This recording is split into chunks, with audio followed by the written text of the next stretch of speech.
In 1894, the British Empire turned its attention to the winding waterways of the Niger Delta. Their mission was to take control of one of West Africa's richest trading regions, but these rivers were more than waterways. They were the lifeblood of powerful African communities. One man had become the most influential merchant in the western Niger Delta.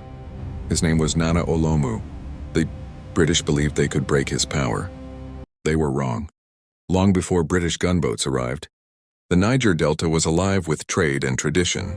It was home to skilled traders whose rivers connected villages to the wider world.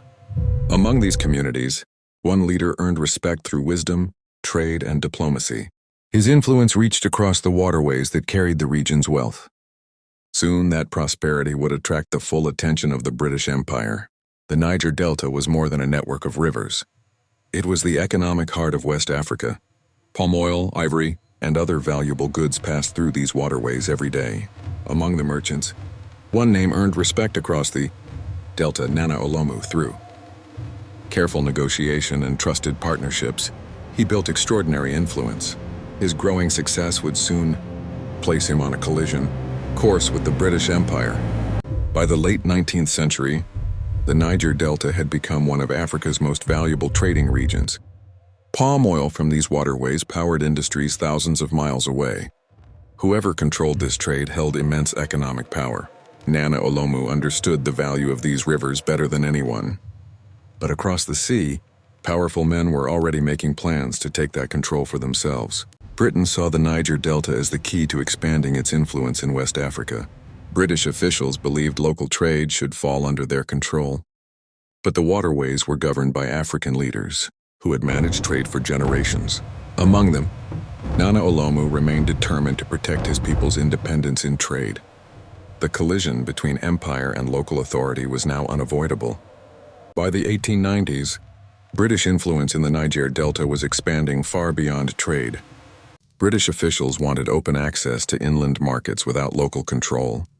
Nana Olomu believed the waterways and trade should remain under the authority of local leaders. Tension grew as negotiations broke down and mistrust spread. Across the Delta, the stage was now set for one of the most dramatic confrontations in Nigeria's colonial history. For years, Nana Olomu had controlled much of the trade along the Benin River through alliances and established trading networks. British officials increasingly challenged the local system, arguing that all merchants should have unrestricted access to inland markets.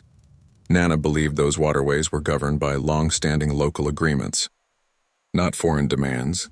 As both sides refused to give way, trust began to disappear. What began as a disagreement over trade, as Ibrahimi fell, Nana Olomu made the difficult decision to leave the settlement behind. Guided by trusted companions, he disappeared into the maze of rivers and mangrove forests. British troops searched the surrounding waterways, but Nana Olomu was gone. Across the Delta, news of his escape spread quickly from village to village. Though Ibrahimi had been lost, the story of Nana Olomu was far from finished. For weeks after the fall of Ibrahimi, Nana Olomu remained beyond British reach.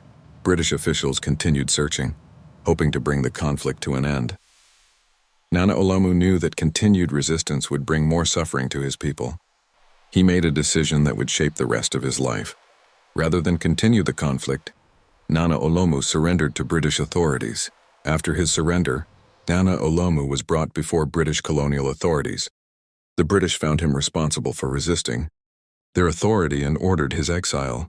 He was sent into exile in Calabar, far from the waterways where he had built his influence. Though separated from his homeland, his story continued to inspire many across the Delta. Exile ended his rule, but it could not erase his place in history. Years later, Nana Olomu was allowed to return to the Niger Delta, although he never regained his former influence. His name was not forgotten. Today, historians remember him as one of the most influential merchant leaders of the Niger Delta. His story reminds us that history is often shaped by people whose names rarely appear in history books. And perhaps that is why the story of Nana Olomu still deserves to be told.